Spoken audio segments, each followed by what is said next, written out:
आज के समय में स्वस्थ रहना बड़ी चुनौती है और इसकी पहली शर्त है भोजन को ठीक करना। आप देखें आज संसार में ऐसा अधिकांश आपको देखने को मिलेगा कि हर आदमी रोगी हुआ।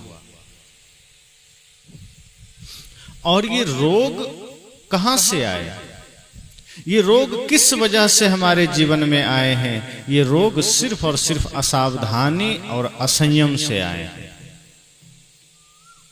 आज भी जो लोग प्रकृति से जुड़कर रहते हैं, प्राकृतिक भोजन लेते हैं, सात्विक भोजन लेते हैं, वे लोग बीमार नहीं होते, उन्हें डॉक्टर के पास जाना नहीं पड़ता। जो लोग असंयमित भोजन लेते हैं, गरिष्ठ भोजन लेते हैं, अभक्ष भोजन लेते हैं, नशा दुर्व्यसन लेते हैं, वे ही बीमार होते हैं।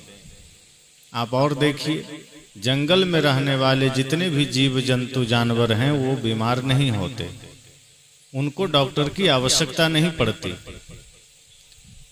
क्योंकि वो प्रकृति से जुड़कर रहते हैं, वो प्राकृतिक भोजन लेते हैं, वहां कोई रोग नहीं पहुंचा है। लेकिन जो जानवर, जो पशु आदमी के संग में रहने लगा है वही बीमार हो गया है। आदमी खुद बीमार, साथ में रहने वाले को भी बीमार बना दिया। आज हमारे घरों पर बहुत सारे जानवर रहते हैं। जैसे आज आदमी को शौक चढ़ा है कुत्ता पालने का, तो बढ़िया से आदमी कुत्ता पालता है, लेकिन कुत्ता भी आदमी से ज्यादा बीमार रहने लगा है। आए दिन उसको डॉक्टर के पास ले जाना पड़ता है, चेकअप कराना पड़ता है, खान पान का ध्यान रखवाना पड़ता है, तो कुत्ता भी बीमार हो रहा है। हमारे दरवाजे पर गाय है, भैंस है, बैल है, बकरी है, वो भी बीमार हो रहे हैं किसी न किसी कारण से। मतलब आदमी अपनी बीमारी भी अन्य लोगों पर उतार दिया। और इसमें असंयम सबसे बड़ा कारण है, असावधानी सबसे बड़ा कारण है। हम अपने जीवन को प्राकृतिक रूप से कैसे जी सकते हैं जिससे कि हम कभी बीमार ना पड़ें? अब जितने लोग बैठे हैं, क्या सब चाहते हैं कि हम बीमार रहें? कोई नहीं चाहते हो। और नहीं चाहते हैं तो बीमार ना पड़ें, ऐसा उपाय भी तो करना पड़ेगा।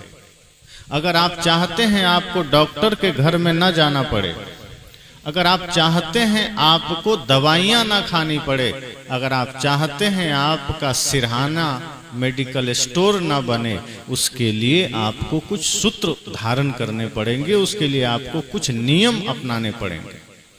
वरना आज आपका घर मेडिकल स्टोर से कम नहीं है। आज जिस घर में जाओ लगता है आपको सारी दवाई मिल जाएगी, किसी न किसी रूप में हर किसी के पास दवाइयां उपलब्ध है। ये शरीर अगर रोगी हो गया तो आप सोचो कि शरीर से भक्ति कैसे करेंगे, सेवा कैसे करेंगे, संसार का काम कैसे करेंगे। इस शरीर से फिर योग भी नहीं कर सकते, आप भोग भी नहीं कर सकते। इस शरीर से आप आनंद प्राप्त नहीं कर सकते, संसार का हो चाहे सन्यास का हो। शरीर ही रोगी हो जाएगा तो वो आदमी 24 घंटे शरीर को देखेगा। अब जैसे कोई आदमी 4 दिन का भूखा है, तो भूखा आदमी को आप कहिए चलो सत्संग में बैठो, तो सत्संग में भी बैठेगा तो उसको चारों ओर रोटी नजर आएगी, उसको सत्संग नजर नहीं आएगा। वो जहां भी नजर ले जाएगा कि कोई तो रोटी लेकर आवे। वो 4 दिन से भूखा आदमी सत्संग नहीं सुहाएगा। इसलिए कई लोग कह देते हैं भूखे भजन न हो ही गोपाला, ले लो अपना कंठी माला।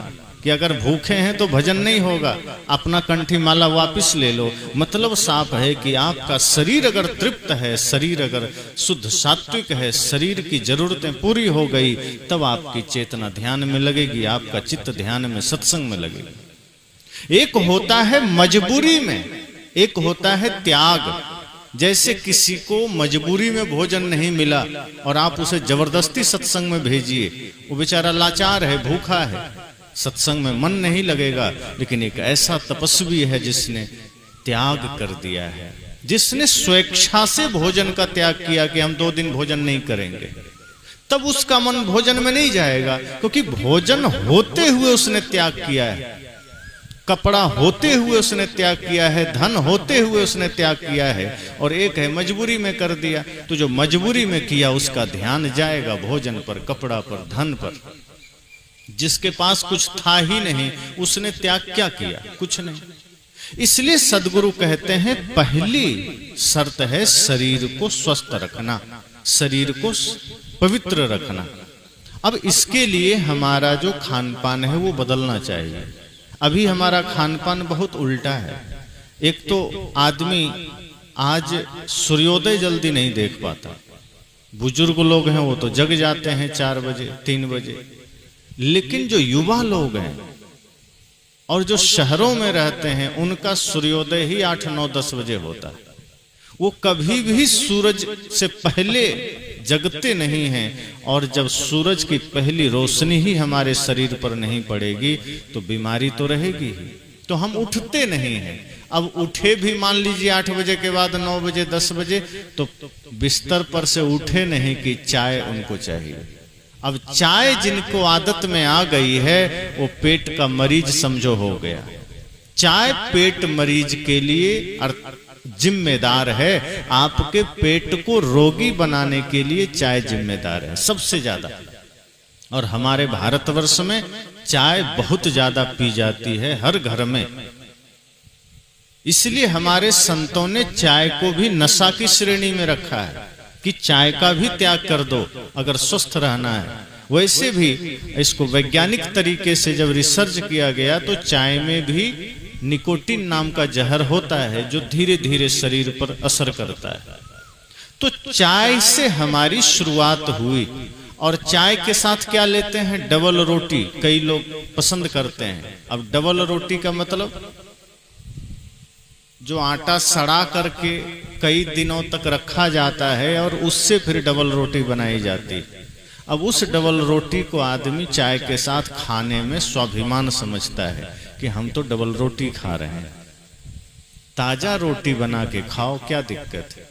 डबल रोटी यूरोप आदि में लोग खाते हैं जहां माइनस में तापमान चला जाता है, जहां ठंडी इतनी ज्यादा होती है कि वो ताजा रोटी नहीं खा सकते, ताजा भोजन नहीं खा सकते, तो पुराना भोजन खाते हैं, पहले से बना हुआ भोजन खाते हैं, रेडीमेड भोजन खाते हैं। हमारे भारतवर्ष में तो ऐसी कोई समस्या नहीं है। यहाँ जब चाहो 10 मिनट में रोटी तैयार हो जाती है, जब चाहो भोजन तैयार हो जाता है। फिर भी हमने वहां को देख करके जीना सीखा, वहां के भोजन को हमने अपनाया। अंग्रेज आए थे और हमारे यहाँ भोजन भी दे गए, कपड़ा भी दे गए, रहने वहने का जीवन शैली दे गए। इसलिए आज भारतवासी लोग भाषा भी बाहर की बोलना शुरू कर दिए, कपड़ा भी बाहर का पहनना शुरू कर दिए, भोजन भी बाहर का शुरू कर दिए, पूरा जीवन शैली बाहर का अपना दिए। अपना योग, अपना आयुर्वेद, अपना शिष्टाचार, अपनी मर्यादा, अपना सम्मान हमने खो दिया। तो चाय से, डबल रोटी से हमारी शुरुआत हुई। उसके बाद फिर नहा धो के बाजार निकले। बाजार में कहीं दिख गया Thums Up, Coca Cola, Pepsi, वहां रुक करके थोड़ा एक बोतल वो चढ़ा लिए कि कुछ ठंडा हो जाए। अब थम्स अप, कोका कोला पी लिए। हमारे ऋषि मुनियों ने, हमारे संतों ने उसको टॉयलेट क्लीनर कहा है कि आप Thums Up, Coca Cola, Pepsi से शौचालय धो लीजिए, बढ़िया धुल जाएगा। पीने की चीज वो नहीं है, उसमें एसिड होता है, जहर होता है, वो हमारे आंतों के लिए खतरनाक है। आपको पीना है तो शहर में जाओ, गन्ना जूस पी लो, अन्य बहुत सारे जूस मिलते हैं, संतरा के मिल जाते हैं, बेल के मिल जाते हैं, आम का मिल जाता है। आप ये सब खाइए, पीजिए। आप वो चीज ले रहे हैं जो बाहर मिलता है, बाहर के लोगों का भोजन है, अमेरिका का, यूरोप का, ऑस्ट्रेलिया का, न्यूजीलैंड का। जहां के लोग ताजा गन्ने का जूस नहीं पी सकते, वहां होता ही नहीं। जहां के लोग शरबत नहीं पी सकते, जहां के लोग दूध दही ताजा इस्तेमाल नहीं कर सकते, वे लोग मजबूरी में Thums Up, Coca Cola, Pepsi बनाए ताकि वो कुछ पी सके। हमारे भारतवर्ष में तमाम प्रकार के जूस हैं, तमाम प्रकार के शेक हैं, तमाम प्रकार के शरबत हैं। यहाँ दूध है, दही है, और कहते भी हैं हम उस देश के वासी हैं जिस देश में गंगा बहती है। तो यहाँ तो गंगा बहती है और दूध दही की नदियां भी बहती है कि हम उस देश के वासी हैं जहाँ गंगा बहती है, दूध दही की नदियां बहती है, पर दुर्भाग्य है कि हम फिर भी शराब में डुबकी लगाते हैं। जिस देश में दूध दही मिलता हो वहाँ के लोग शराबी बन जाएं, वहाँ के लोग जुआरी बन जाएं, वहाँ के लोग थम्सअप कोका कोला पेप्सी पीने लगें, ये देश का दुर्भाग्य है। तो बाजार गए तो Thums Up Coca Cola Pepsi P लिए, इसी तरह फिर कहीं किसी ठेले पर गए, चाउमीन खा लिए, पिज्जा बर्गर खा लिए, मंचूरियन खा लिए। ये सब खतरनाक भोजन है जो आपके शरीर पर कैंसर उतारने का कारण बनते हैं, आपके शरीर को बीमार करने का कारण बनते हैं। ये भोजन नहीं है, ये विष है, जहर है। आज फास्ट फूड के नाम पर सिर्फ बीमारियां परोसी जा रही है।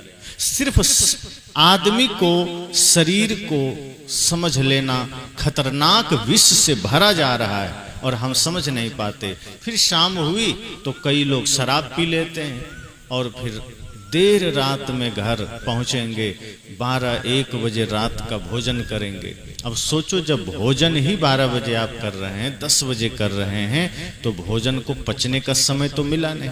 आयुर्वेद में कहा गया कि आपके सोने से कम 4 घंटा पहले भोजन करिए ताकि सोने जब जाइए तो भोजन पच जाए। भोजन पचे बिना सो गए तो वो भोजन पचेगा नहीं, फिर वो भोजन सड़ेगा। और जब भोजन सड़ता है पेट में तब क्या पैदा होता है? एसिड पैदा होता है। तब लोग कहते हैं ना डॉक्टर कि अरे इनका तो यूरिक एसिड बढ़ गया है, फिर एड़ी में दर्द होगा, घुटने में दर्द होगा, फिर बीपी बढ़ेगा, शुगर बढ़ेगा। अब भोजन पचा ही नहीं है, वो भोजन सड़ा है, तो सड़े हुए चीज से तो विष ही पैदा होंगे ना।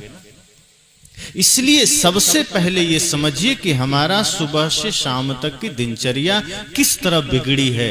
अब हमें देखना है कि इसको हम सुधारें कैसे। तो सुधारना इस तरह से है कि सुबह ब्रह्म मुहूर्त में जगिए। ब्रह्म मुहूर्त का मतलब, ब्रह्म मतलब बड़ा, मुहूर्त मतलब समय, बड़ा समय, श्रेष्ठ समय। अब श्रेष्ठ समय इसलिए है कि वो जो प्रातः काल की बेला होती है वो 3 ही काम के लिए है। उस समय दुनिया का कोई काम नहीं होता है। आप 3 बजे से पहले सारे पाप होते हैं धरती पर, चाहे वो तन से हो, मन से हो, वचन से हो, सारे पाप प्रातः 3:30 बजे से पहले होते हैं।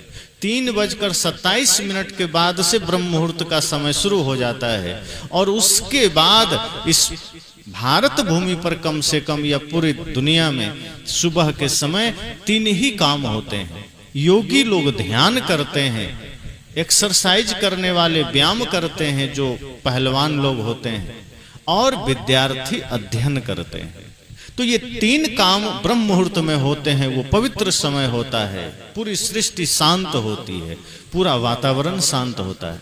तो ऐसे समय में जगिए, आंखों पर पानी मारिए, ठंडा पानी का छींटा, और 5 मिनट पालथी मार करके, चाहे सिद्धासन में या वज्रासन में, पद्मासन में, कोई भी आसन लगाकर बैठ जाइए और आत्मचिंतन कर लीजिए कि ये प्रातः काल का ये सुंदर समय हमें मिला है, हमारे जीवन के लिए कितना उपयोगी है, कितना कीमती।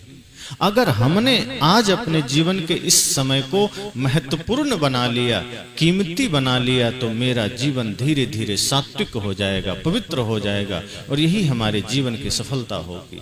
और माता पिता गुरु को स्मरण करते हुए मन ही मन नमन करिए और फिर अपने पढ़ाई को, योग को आरंभ कर दीजिए। फिर आप थोड़ा गुनगुना पानी पी लीजिए। अब गुनगुना पानी पीने के लिए इसलिए आयुर्वेद में कहा जाता है कि सभी लोग जानते हैं शरीर का नॉर्मल तापमान 37 डिग्री का होता है। जब हम कोई चीज ठंडा पी लेते हैं तो हमारे शरीर को, हमारे आंतों को एक्स्ट्रा पावर लगाना पड़ता है उन चीजों को पहले गर्म करने में, और उसी में कई बार हम बहुत ज्यादा बीमार पड़ते हैं। हमारी आंतें से डैमेज होती है, हमारा पाचन शक्ति डैमेज होता है। इसलिए हमारे संतों ने, हमारे आयुर्वेद के ऋषियों ने कहा कि आप गुनगुना पानी पीजिए कम से कम प्रातः काल में, और बैठ कर पीजिए, उकड़ू बैठकर, और वो भी घूंट घूंट कर पीजिए, सिप सिप करके, जैसे चाय पीते हैं। तो कम से कम 1 लीटर पानी पी लीजिए और फिर हल्का चहल पहल करिए, फिर शौच आदि से निवृत्त हो जाइए। उसके बाद स्नान कर लीजिए अगर कोई कार्य नहीं है, और यदि कार्य है तो शौच के बाद थोड़ा साफ सफाई कर लीजिए, कोई कार्य कर लीजिए और तुरंत स्नान कर लीजिए। और स्नान करके फिर जितने भी बड़े बुजुर्ग घर में हैं चरण स्पर्श करिए और अपने कार्य में लग जाइए। फिर आप देखिए वो दिन आपका इतना खूबसूरत होगा, इतना प्यारा होगा कि आपको ये लगेगा कि हमने एक नया जीवन पाया है, एक नया सवेरा पाया है। उसके बाद अगर आप जलपान ले रहे हैं, जिससे आज लोग नाश्ता कहते हैं और अंग्रेजी में ब्रेकफास्ट कहते हैं,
हेलो।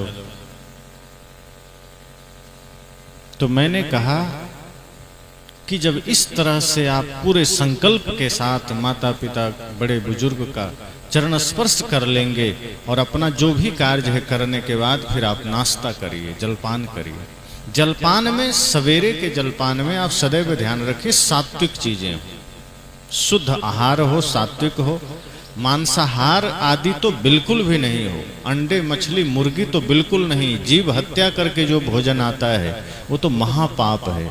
वो तो समझना कि धर्म से तो जाएंगे ही, शरीर भी क्रूर बनेगा, क्योंकि किसी की हिंसा से जो भोजन आता है वो भोजन अगर कोई लेगा तो वो आदमी क्रूर बनेगा। हिंसा से आदमी प्रेमी नहीं बनेगा, सात्विक नहीं बनेगा। तो लोग कुछ तर्क देते हैं कि क्या करें, प्रोटीन के लिए या पौष्टिक के लिए डॉक्टर बताए हैं कि हमें अंडा खाना है, मुर्गी खाना है। अब सोचो कि जो लोग डॉक्टर हैं वो किस चीज की पढ़ाई किए हैं, MBBS किए हैं, MD या MS किए हैं, और वो किए कहाँ से हैं? यूरोप से, अमेरिका से। तो जहां से पढ़ाई किए हैं वहां का वातावरण कैसा है? वहां ज्यादातर मात्रा में मांस लोग खाते हैं, वो उसी में विटामिन प्रोटीन खोजते हैं। तो वही वो किताब में लिखे हैं, वही वो किताब में पढ़ते हैं। अब जो लोग वहां की पढ़ाई के अनुसार डिग्री लेंगे तो वे लोग क्या बताएंगे आपको कि अगर प्रोटीन खाना है तो अंडा खाओ, मुर्गी खाओ। लेकिन आप किसी आयुर्वेद के डॉक्टर से पूछेंगे तो वो क्या कहेंगे? वो आपको कभी मुर्गी और अंडा खाने की सलाह नहीं देंगे। वे कहेंगे सबसे ज्यादा प्रोटीन उड़द की दाल में होता है, आप उड़द की दाल खाइए, तुअर की दाल खाइए, अरहर का, मसूर की दाल खाइए। ये जितनी दालें हैं, सोयाबीन है, इसमें सबसे ज्यादा प्रोटीन होता है। तो जो आयुर्वेद के डॉक्टर हैं वो आपको कहेंगे दाल खाइए, विटामिन ए चाहिए तो दूध लीजिए, और अधिक चाहिए दही लीजिए, और अधिक चाहिए सूप बना के जो सब्जियों का लेते हैं सूप, वो सूप पीजिए। तो हमारे आयुर्वेद के जो ऋषि मुनि डॉक्टर हैं वो आपको प्रकृति से जोड़ते हैं, वो आपको क्रूर नहीं बनाते। इसलिए आहार शुद्धि सत्व शुद्धि कहा गया। ये छांदोग्य उपनिषद का एक मंत्र है कि आहार अगर शुद्ध हो गया तो सत्य की शुद्धि होगी, अर्थात फिर जीवन सत्य से भरेगा। अभी हमारे जीवन में असत्य है, कचड़ा है, गंदगी है। आहार के शुद्ध होने से ये शुद्ध होगा। आहार शुद्ध होगा तो विचार शुद्ध होगा। भोजन खराब हो गया, हमने गंदा खाना खाया, हमने गलत तरीके से खाया, गलत समय पर खाया, तो हमारी बुद्धि बिगड़ गई, मन बिगड़ गया, विचार बिगड़ गया। और अगर हमने सही तरीके से खाया, शुद्ध भोजन खाया, सही मन से खाया, तो नमक रोटी भी आपके लिए अमृत बन जाता है। और फिर उस शुद्ध भोजन, शुद्ध मन से खाया गया भोजन आपको पवित्र रखता है, फिर आपको सात्विक कर्म करने की प्रेरणा देता है। अक्सर मैं उदाहरण देता हूं कि महाभारत में जब भीष्म पितामह बाणों की सैया पर लेटे थे और जब द्रौपदी मिलने गई, जब प्रणाम किया द्रौपदी ने, सोचा प्रणाम कर लेते हैं, बड़े बुजुर्ग हैं, तो भीष्म पितामह ने आशीर्वाद दिया, सौभाग्यवती भव। तो द्रौपदी को गुस्सा आ गया। उसने कहा कि हम तो ऐसे ही प्रणाम करने चले आए, आपका आशीर्वाद लेने नहीं आए। कहा क्यों पुत्री, इतनी गुस्से में क्यों हो? कहा आप हमसे पूछ रहे हैं गुस्से में क्यों हो, ये सब आप ही का किया धरा है। क्या क्यों, क्या हुआ? कहा जिस दिन आपके सामने हमारा वस्त्र हरण हो रहा था, आप मौन बैठे थे, शांत बैठे थे। अगर आप चाहते तो आपके एक इशारे पर दुर्योधन तो कौन कहे, स्वयं यमराज भी डर कर किनारे हो जाता। आपसे ज्यादा शक्तिशाली वहां कोई और नहीं था, आपसे ज्यादा सामर्थ्यशाली वहां कोई और नहीं था। भीष्म पितामह का नाम ही काफी था, मृत्यु भी कांपती थी। पर आप उस सभा में बैठे थे और आपके सामने हमारे साथ बदसलूकी हुई, हमारे वस्त्र हरण किए गए। वो तो भला कहो कृष्ण का जिन्होंने मुझे बचा लिया, और आप आज मुझे आशीर्वाद दे रहे हो। उस दिन आपका आशीर्वाद कहां गया था? उस दिन आपकी ये शुद्ध प्रवृत्ति बुद्धि कहां चली गई थी? तब भीष्म पितामह ने हाथ जोड़ लिया, कहा पुत्री क्षमा करना, भूल हो गई। लेकिन अब मैं उस भूल को तो सुधार नहीं सकता। अब वो घटना हो चुकी है, वो समय बीत चुका है। लेकिन मैं इतना जरूर कहूंगा कि उस समय मैं दुर्योधन के साथ में था, दुर्योधन के शिविर में था, और दुर्योधन की पाप की कमाई का अन्न खा रहा था। इसलिए मेरा भी मन दूषित हो गया था और मैं तुम्हारी रक्षा ना कर सका। लेकिन आज तुम्हारे पति अर्जुन के बाणों के द्वारा मैं घायल हुआ हूं, और मेरे शरीर में जितना भी पाप का खून था वो सब बह चुका है।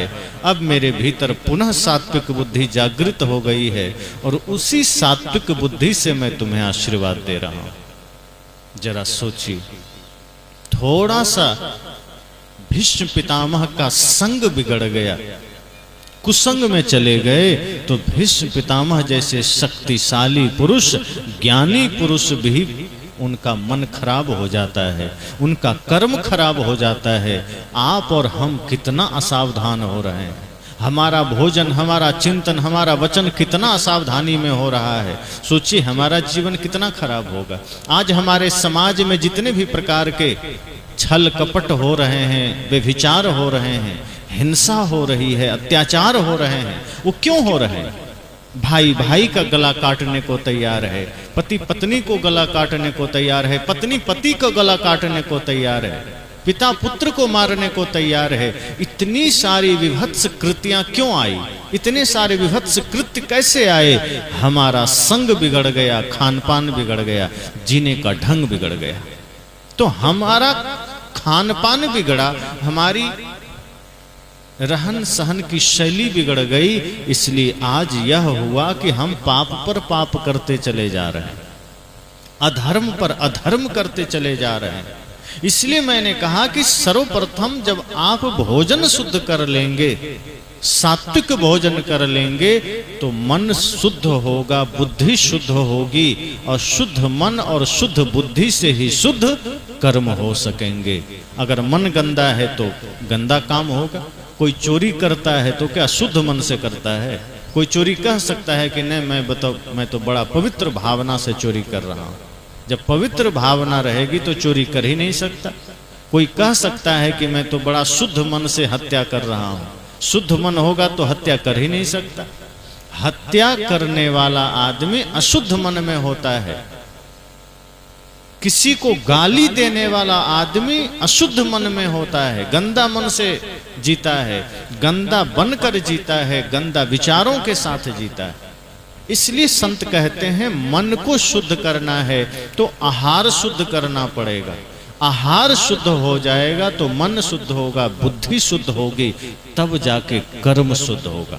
एक व्यक्ति ने पूछा कि हम मांस नहीं खाते, मछली भी नहीं खाते, अंडा भी नहीं खाते, फिर भी मन गंदा क्यों है, फिर भी हमारा मन अशुद्ध क्यों है? तो ध्यान रखिए, सिर्फ मांस मछली अंडा ना खाने मात्र से आप शुद्ध नहीं हो जाएंगे। शुद्धता का पैमाना कुछ और है। अगर मन को शुद्ध करना है, पवित्र करना है, तो उसके कुछ और भी सूत्र हैं। उसका सूत्र यह है कि आपका भोजन जहां से आया है वो भोजन किस भाव में बना है, भोजन बनाने वाले ने किस भावना के साथ भोजन निर्मित किया है, और आप भोजन करते वक्त किस भावना के में थे। आप उस वक्त अगर प्रेम में थे, आनंद में थे, समर्पण में थे, और उस अवस्था में आपने भोजन किया है, और बनाने वाले ने भी बनाते समय भोजन को प्रेम में बनाया है, श्रद्धा में बनाया है, तब वो भोजन सात्विक होगा। अगर वो भोजन खिन्नता में बना है, मान लीजिए झगड़े हो गए पति पत्नी में, पत्नी गुस्से में है और उस अवस्था में भोजन बन गया, अब वो भोजन विषाक्त हो गया। जिस भावना से भोजन बना है, अश्रद्धा में भोजन बन गया, खिन्नता में भोजन बन गया, क्रोध में भोजन बन गया, या अधूरे मन से भोजन बन गया, वो भोजन कभी भी सात्विक नहीं हो सकता है। भले ही वो रोटी सब्जी ही क्यों ना हो, भले ही